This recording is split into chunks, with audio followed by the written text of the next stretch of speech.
Miqë e mi, ju përshëndes nga Rjolli. Jemi rikthyer sërish aty ku po zhvillohet betejë midis banorëve dhe kompanisë koncesionare që po ndërton një resort në tokat e Baks Rjollit. Ka shumë polica, ishte e pamundur që të hynim në zonën ku po punohet. Shikoni, me sy të lirë dallojmë 3 furgona policie këtu dhe 2 mos gabojmë atje. 3 janë lart, e kuptoni vetë, bëni bilancit. Ka shumë policë për të mbrojtur një kompani koncesionare që po ndërton në tokat e fshatit Baks Rjoll. Banorët i kam këtu, ata thonë se jemi ne pronar, ndërkohë kompania pretendon se i ka blerë këto prona nga një pronar legjitim. Kjo luftë që zjat më shumë se një vit, por një muaj të fundit, pra në muajin e fundit është bërë situata tejet kaotike, sepse shteti nuk po vjen tulet me banorët, por po çon më shumë polici për të përplas me ta. Këta të fundit kanë hyrë në zonat ku po punohet dhe kanë ndaluar makinerit, madje kanë thyer edhe xhamat e tyre në përleshje me policinë dhe policinë private. Ndërkohë nga ana e policisë private dhe të shtetit ka patur dhunë ndaj banorëve. Dhe këto ata e tregojnë me pamje. Ka fotografi ku duken banorë të gjakosur.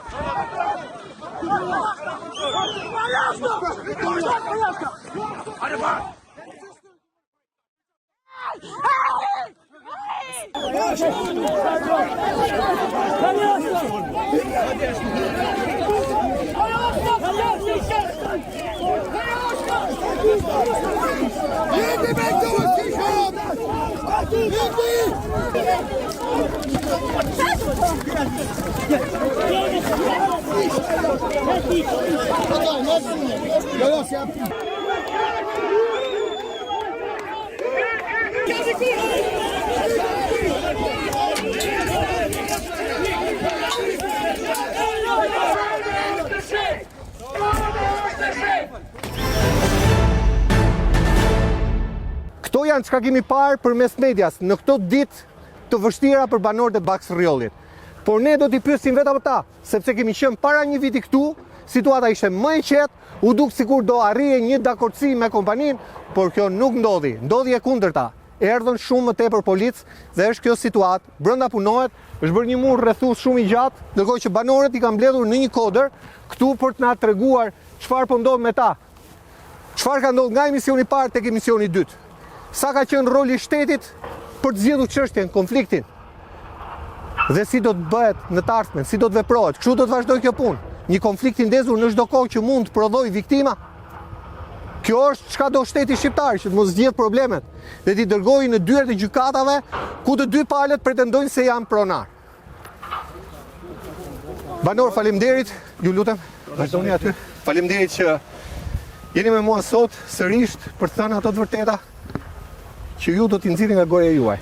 Prandaj vim terren që dëgjojnë banorët, mos flasim nga studiot në Tiranë, ku gjërat duken shumë më thjesht, shumë më të qeta.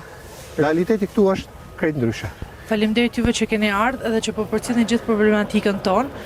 Një problematikë që sot e kemi në nder, por është e sigurt që nesër do jetë nder në shumë shqiptarëve të tjerë. Për të sqaruar para se të vazhdosh, edhe për qytetarët që tek emisioni i parë kemi bërë ftesë personit që i ka shitur pronën Gener Tyshit.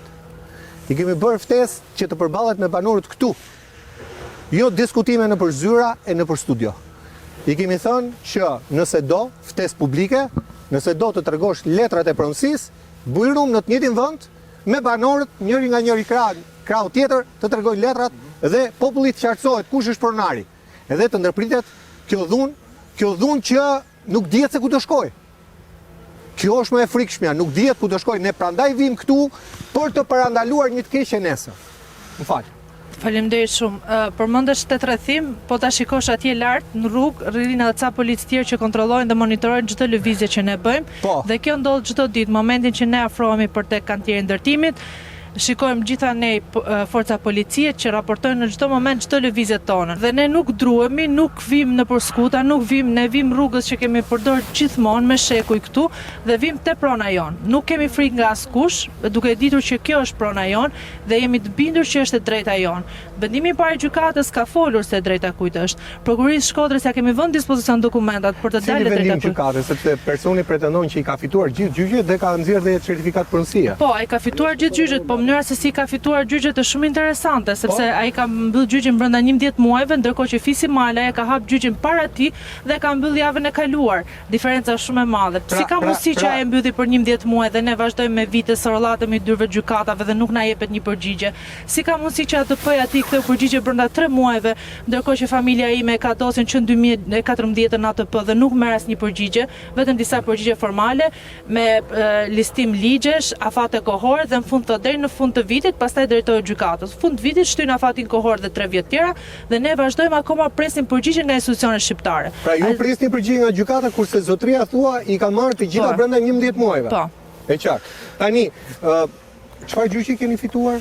Është fituar gjyqi i apelit për Fisin Malaj, ku është njohur vetëm një pjesë e tokës, 2.1 hektar tokë. Po. Tani ai 2.1 është përfshihet këtu brenda? Ai 2.1 hektari përfshihet brenda 1500 dynumsh që ka falsifikuar Fatmir Shpellza. Gener 2 që pretendon që nuk e ka përfshirë në projekt.